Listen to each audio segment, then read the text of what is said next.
There are a lot of outside costs, for example, that go into insurance itself. You may not always, as they say, get what you pay for, which is a challenge.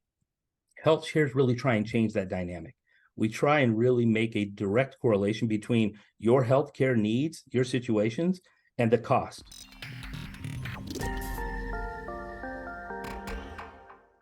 Well, hey, Seth, welcome to the show. How are you? I'm doing awesome. Very, very well, Rafi. How are you? I'm doing all right. It's a Friday, right?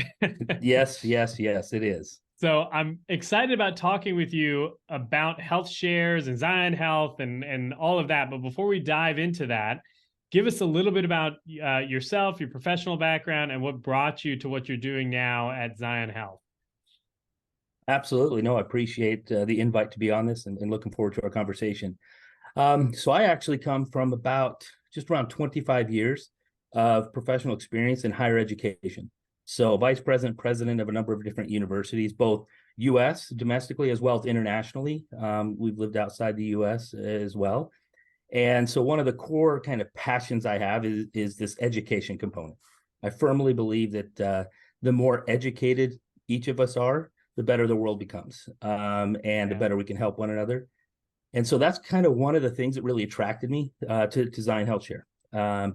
This is not necessarily an industry or a space that I directly come from.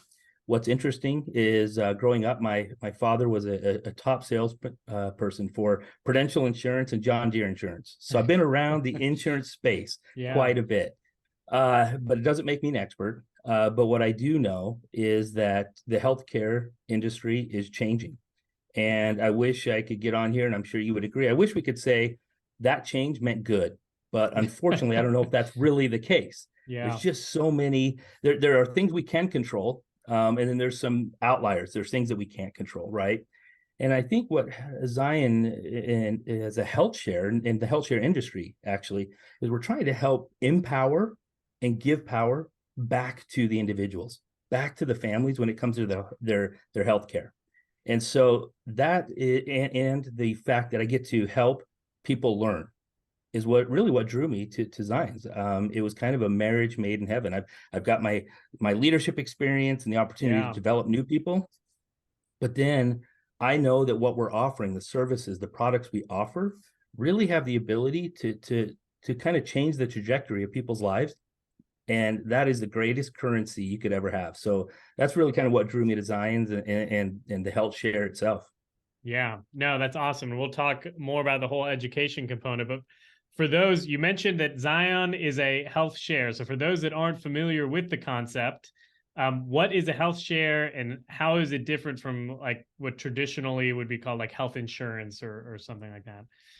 Yeah, no, great question.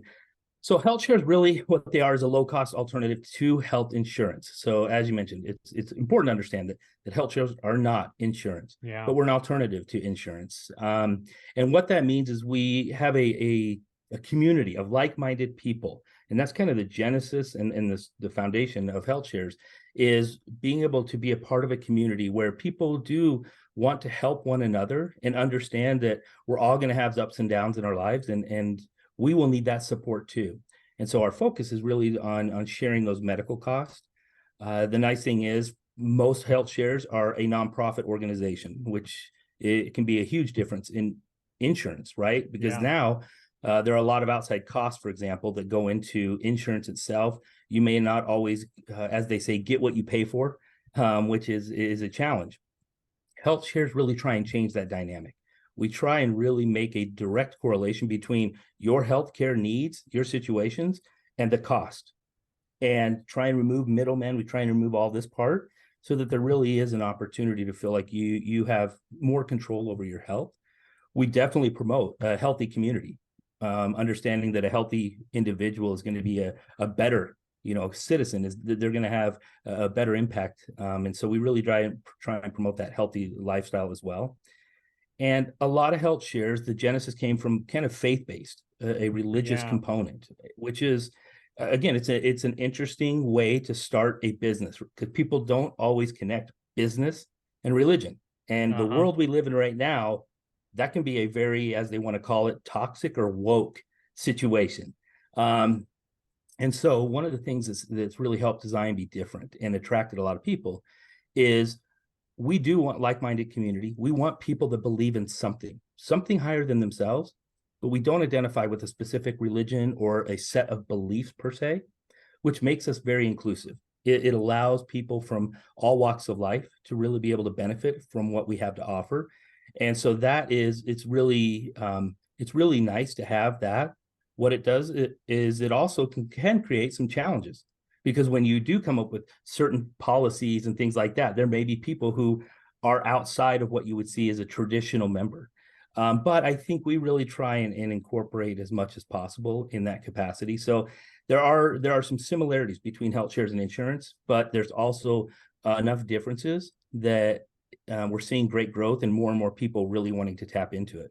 Yeah, and well, it seems like you mentioned the faith-based thing. So I haven't had insurance, like traditional insurance, in 6-7 years or something like that. I've been on health shares ever since, when started the entrepreneurship thing. Yep. And it seemed like early on, the only choices you had in the health share market were faith-based. Like some of them went so far as like you had to get a signed letter from a pastor or something like that saying you were in good standing with a church or something like that. And there were many people that I knew who were, again, entrepreneurs or trying to figure out something for healthcare, but they didn't, maybe they didn't align with any kind of faith. And they're like, well, how am I going to get coverage? So it was a big barrier for folks getting into an alternative to, like even an exchange, like on the marketplace or something like that, because those are still very expensive and almost cost prohibitive in some cases. So, in regards to like health share versus health insurance, like what are some of the considerations that someone may want to explore before they sign up for a health share? Because sometimes when you say I'm not going to do traditional insurance, some people are going to run away anyways. But there's a core of the population that's more risk tolerant and they're willing to explore it. What are some of the things that they need to look at and say, okay, like these are some of the things to be aware of, how a health share will be different than traditional insurance? No, great point. And I can tell you that I think one of the greatest addictions in the United States of America right now is health insurance. It has become what I would say is a drug of choice. And so it's blinded so many people that there are options. And what happens is as people open up that door and their eyes start to open, they're looking in wait, there are other options. And then unfortunately, we all go through this. We look behind us and go, oh my gosh, how much money did I waste on health insurance over X number of years, whether it's company provided or not. And so, first thing to look at when you're looking at a health share and saying, do I want to take control of my finances? Meaning, I understand kind of my general health. I understand what my needs are going to be, and there's always going to be an unexpected. But do I understand that? And if so, I want to make sure that I have the finances in order that align with a health share. Now, the great thing about health shares and why people come over is because they save money, right? And so but it's also important that you manage that because financial stability and financial kind of education and clarity is an important part to our mental health and well-being, as well as it impacts every decision we make on a daily basis. So looking at the financials, saying, you know what, I can afford that per month. I understand what that means. Here are the services that I'm going to be provided. So finances is very important. Also, the number of people that you're looking to cover in your family, because the way most health share plans are set up, you have the member or the individual. You may have a member and spouse or partner, kids. Maybe it's a member without a spouse but have kids. So we have different categories. And you want to see, okay, how many people do I need to make sure are covered within a specific health share plan? Because that's going to determine the amount of monthly membership dues that you're paid. And also, if there are individuals that are maybe higher risk, you understand that there are going to be upcoming medical expenses, right? Value alignment is what we call it, which goes back to what we we're just talking about, the beliefs. What is it that health share believes? And can I stand behind that?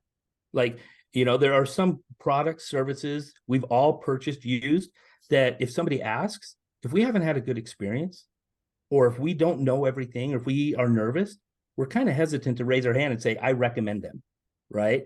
Part of that is because of what they believe. And so we want to make sure people feel comfortable and confident, because they are trusting us that we are going to help them in their time of need when it comes to sharing of medical costs. And oftentimes our members also trust us because we're going to try and help them find a really good provider. Because that's another, with the health insurance, you have a network. Yeah, And so exactly. you get put in a box, right? Or as I say, it's one of those straitjackets. So your eyes aren't closed, so you can see all these great options. And then all of a sudden they're like, yeah, but you get that one. You're Yeah. like, what? I'm paying this. And so what happens with HealthShare is there is no specific provider. You have an option to really dive in. And I know that you have done some really good podcasts. I encourage people to go back and listen to some of your podcasts about DPCs, because I think that's a powerful, powerful connection for HealthShares. It's one of the things we take pride in is really understanding these direct, right, primary care providers. They are all about the people. I have to share real quick. One of the things I learned, we had a family doctor where we used to live. Phenomenal. Our boys loved him. We loved him. Phenomenal. Just so good.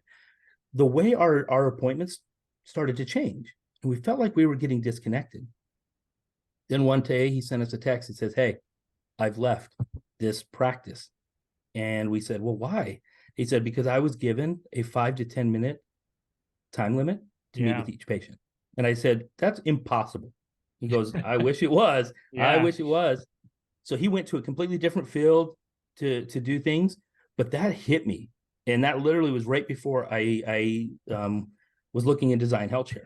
And I just went, what a world we live in, where one of the most important aspects of our life when it comes to healthcare, and in a system where you're forced almost every step of the way to follow a certain pattern, this option with HealthShares, you get to pick your providers.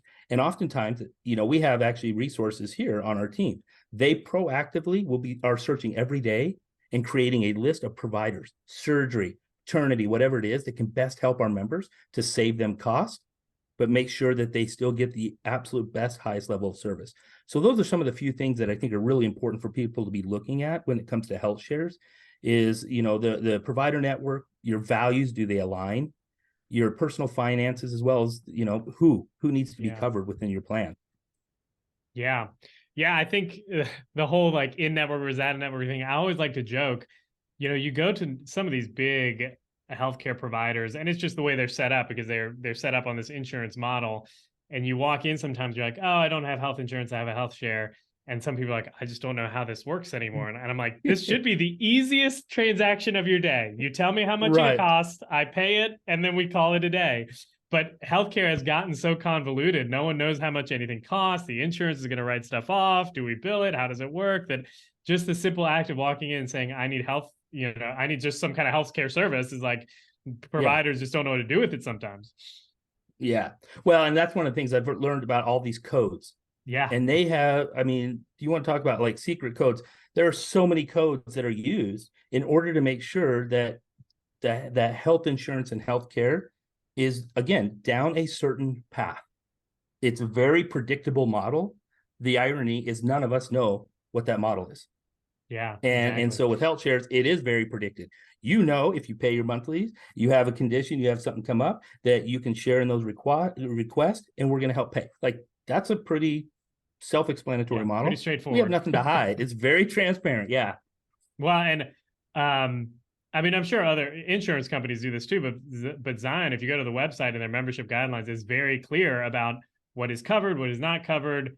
Maybe we can talk a little bit about like an IUA and how that's different from a deductible. But there's basically health shares in general, and Zion does a really good job of this. Makes what was very convoluted very transparent to members, partly because it's part of the value prop, I'm sure, but then it also just helps people make better decisions, right, about whether to choose maybe a provider or a type of procedure over another. Correct?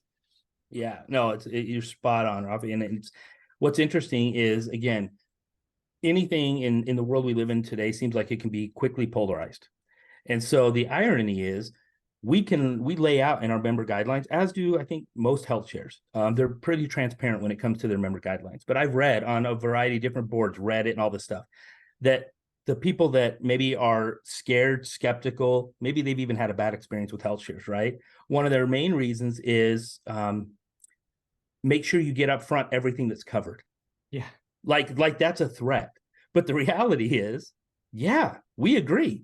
make sure you look through the guidelines and understand, because there are certain things based on a HealthShare's beliefs, their system, that they may not cover that a traditional health insurance may. And again, that's something to look into. The beauty is we really try and make sure that you understand that. So you mentioned kind of the IUA. So that's a difference, right? Where health insurance, traditional health insurance, you have your deductible as well as your premiums. That's what you pay. And in HealthShares, what we call is an IUA, or really it's your individual unshareable amount. So we have plans of 1,000, 2,500, or 5,000. So really what that means is once you open up a request for a health need and you're paying your membership dues once you reach that $1,000, your IUA, everything after that starts getting putting into the community sharing request. So for that specific event, the max you're paying out is 1,000. That's a huge win. There's no more of these 60% based on if you're right-handed, 75% if you're left-handed, right? It's not all of it. It's this is what it is. And so that's another component that's transparent, but it's funny because it does become a polarizing item. Again, I laugh because they think it's a threat. Make sure you know what they're covered. Like, you're exactly right. And I would say the same thing with your insurance. Make sure you understand what's actually being covered. Well, and the reality is with many insurance plans, what I have found, because we run a clinic as well, like I've found that most of the people that come in to receive care have a general idea about what is covered and how much, but no specifics. When you start talking about deductibles, and then there's co-insurance after the deductible, and then there's the out-of-pocket max, and then there's a copay. Most people walk into a healthcare facility and they're like, how much is it going to cost? Exactly. At least with something like a HealthShare that's very, very transparent, it might be more than maybe you want to pay, but I mean, no one wants to pay anything for healthcare, right? It might be more, but at least like, okay, once I hit this $1,000, that's it. Everything else is going to get shared. And that just level of transparency is it's unfound in the health insurance market for sure. Right. And again, that's something that is used against us, because there is not that where we just lay it out like it is. But as a health share, there's an understanding. There may be certain costs. Maybe there's a pre-existing condition that we can't cover. We try and get as much of that out before you even have to make a decision. So you're not blindsided. Now, are you going to have those situations? Always. There's always going to be somebody down the road said, I didn't know. We get it. We try and help educate and learn. But the reality is we really try and be transparent on all of those kinds of things, because every one of those becomes an emotional decision at some point. Exactly. And we want to be a part of a positive part of that decision. Yeah. Well, and you mentioned pre-existing conditions. Because health shares aren't health insurance, they're not required, like insurance companies under the Affordable Care Act are, to cover some of those pre-existing conditions. So it is one of those considerations, people looking at health insurance or healthcare coverage, like that's something you want to be aware of, is that many health shares don't cover, at least initially, don't cover pre-existing conditions. I think Zion has like a step thing where it's like they don't cover anything the first year, and then there's so much the second and the third year, and then it's covered or whatever. But it is something to be aware of, and many people don't know that, even if they're getting health insurance. Sometimes they're trusting that it's whatever it is covered. Yeah, exactly. And honestly, one of the reasons that is put into play for all health shares is to help keep costs down. I mean, you can only imagine using this model and everybody bringing every pre-existing condition to the table. There'd be no more money. Like, we would have to up, your monthly dues would be higher than your premiums, period. So that is one of those considerations. It doesn't mean that I think all health shares are always focused on what can we do more? Is there a way? Are there certain pre-existing conditions we can take a look at? For example, diabetes. There's some things you just are inherently part of it. So with that, then how can we best help them when they become a member? What resources? All of that. Yeah, for sure. And something about the cost, it was in my brain and then it slipped. Okay, so all of these pre-existing conditions, and obviously, like, if everybody jumped in, there's running the cost up. At what point is there like a discussion to be had about preventative before, like, as members come in, and maybe not preventative is not the right word, if they're coming with something like diabetes or something like that? You said you have resources and all that, which speaks to the education piece. So how does Zion take a look at, okay, here's somebody, maybe they have a pre-existing condition and they're not eligible for sharing yet.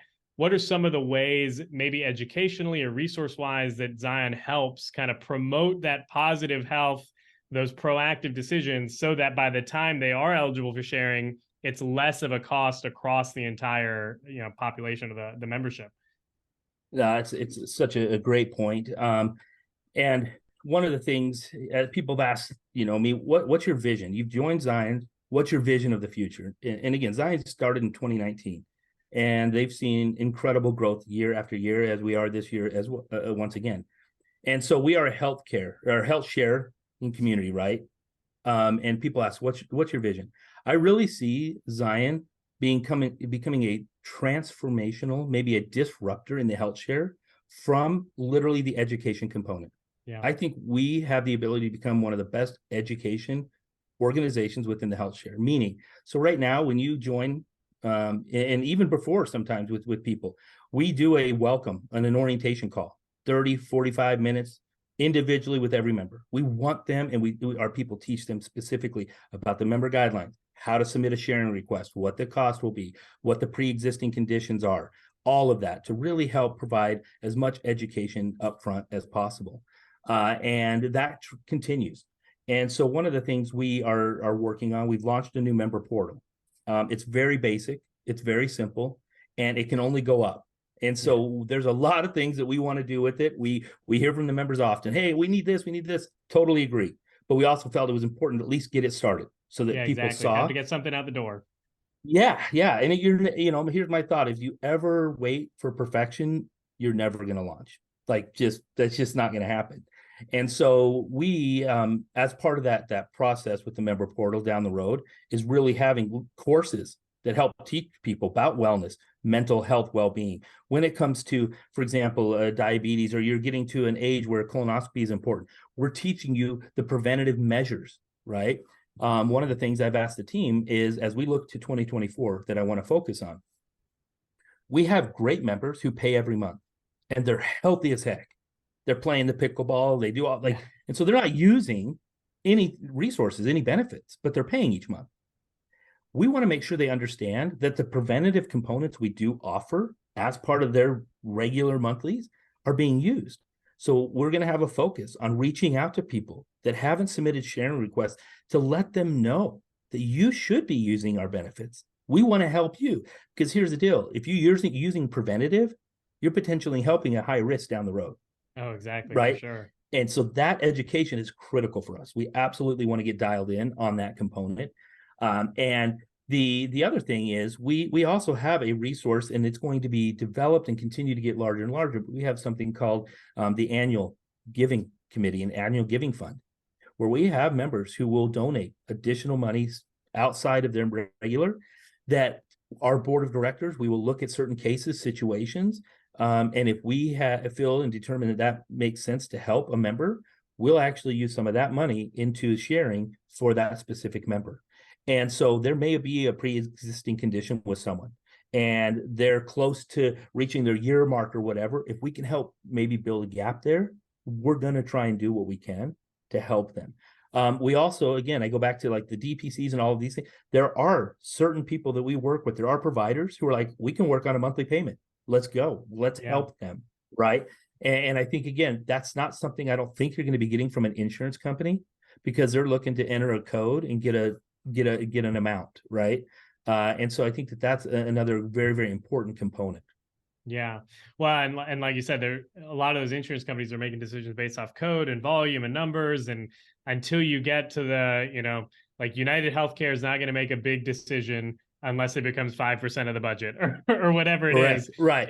Right. The proactive kind of approach, because you have the ability with Zion to be like, okay, we're going to try giving you some resources now so that we can avoid, whatever big procedure down the road, is something theoretically that insurance companies should be doing. And some of them are trying to get there now, but it's all kind of like playing catch up as opposed to like starting out the gate. Right. And I do want to talk about like even the two types of education that's coming, like that y'all are having to do, because most people, when I say, oh, I don't have health insurance, I mean, their eyes get this big and they're like, you've got a family and how irresponsible. So like, there's the whole like, okay, we need to educate you about what a health share is and how it's different. And then educate you about like, okay, now that you're here, let's like Right. empower you to become healthier. So, I mean, I guess just from like a curiosity standpoint, what percentage would you think like the effort that you're putting in the education space, how much of it is like getting people aware of that health share is an option, and then once they're there, this other type of education about, you know, just promoting being healthy?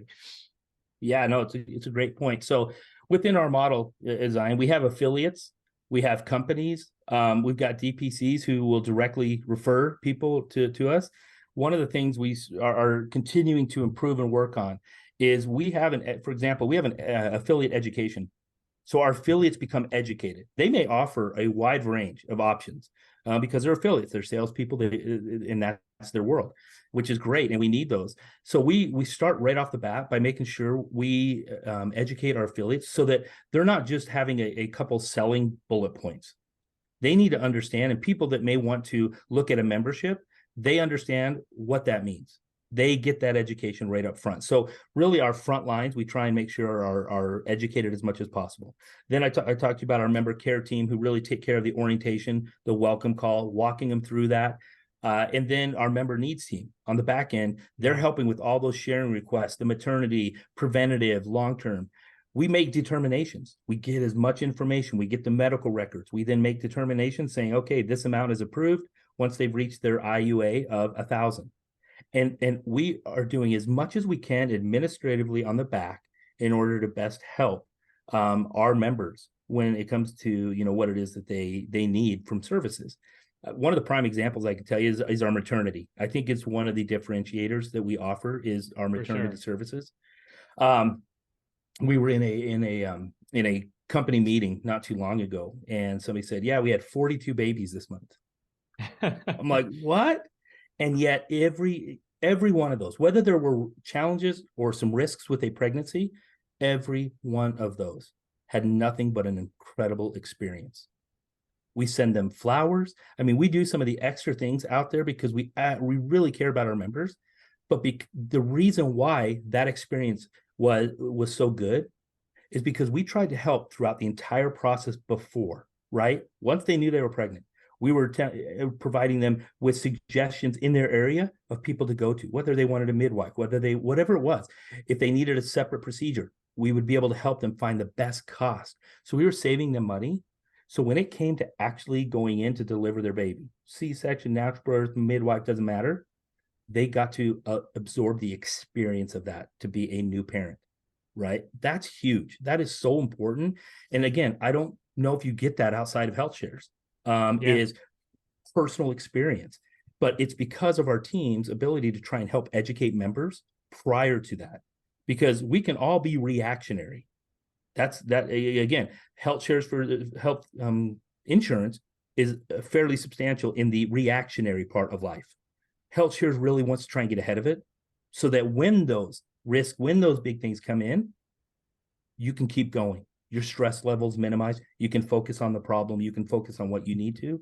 And so I think I mentioned it before, there's going to be a huge focus on education, online education, almost an LMS kind of feel for our members. Because here's the thing, when a member has a good experience, they're going to go over and tell their neighbor, right? Now we're getting more community members. Now we're starting to build, but it's being built off a reputation of truly being there for a member. It's not on specifically a name or a dollar or a number. It's based on real experiences from everyday individuals, families. That's a huge component.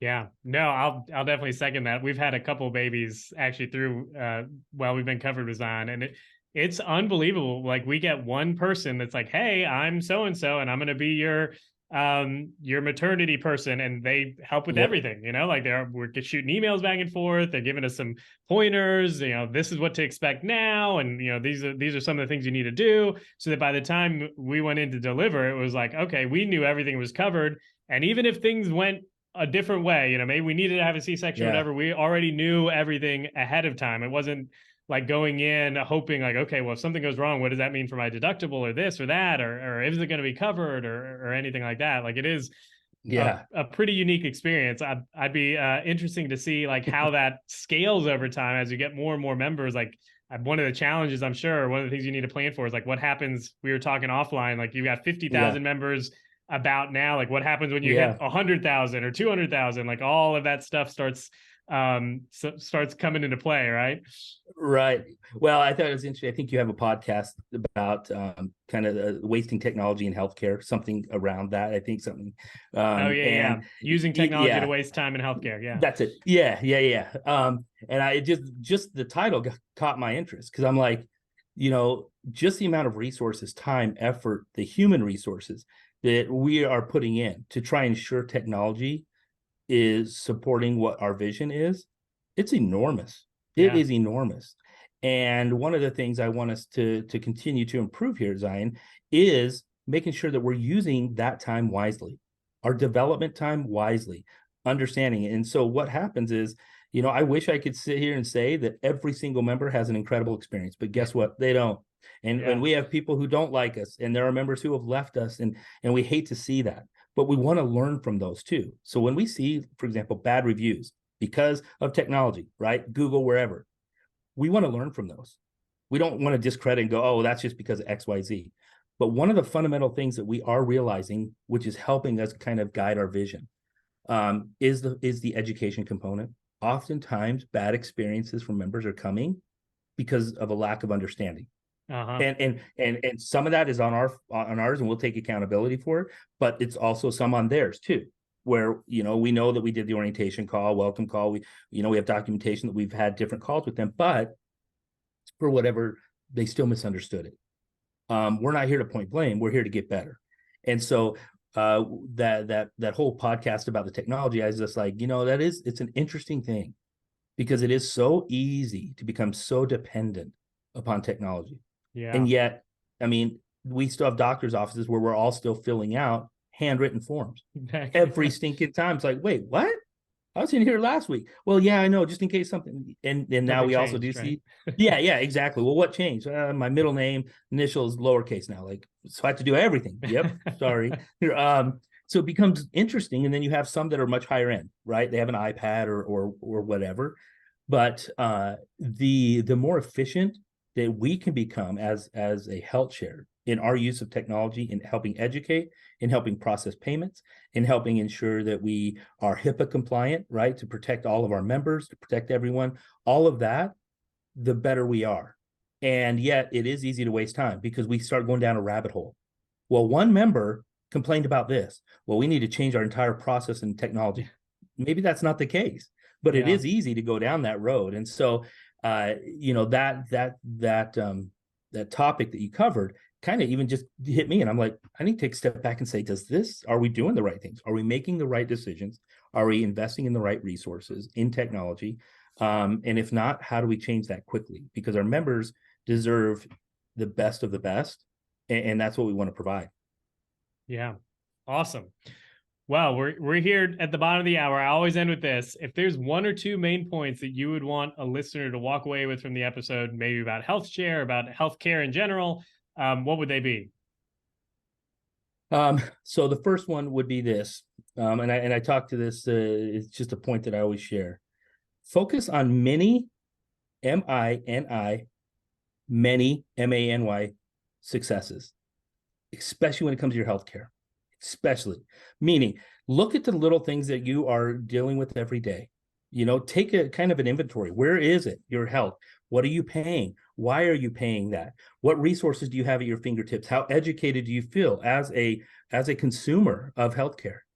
And take an assessment and say, you know what? I need to change things. I need to figure out a better way. I need to create a plan that's going to be more beneficial for my family, for myself, for my future. And then celebrate those many right, wins. Like because there should be a lot of them. Yeah. But if you wait to only focus on celebrating at the large, big dream goal of financial success and independence, along with improved health, you may never get there because you're not celebrating those little things, right? And to me, that's part of this process when you're looking at a health share and do I want to make a change? Because change makes us nervous, right? The other thing I would say is check out Zion HealthShare if you haven't. Take the Yeah. opportunity, do some exploring, reach out to us, let us answer your questions and provide insights. Again, because an educated consumer is a much better consumer for the world, not just a specific health share organization. So I guess those would be my 2 points.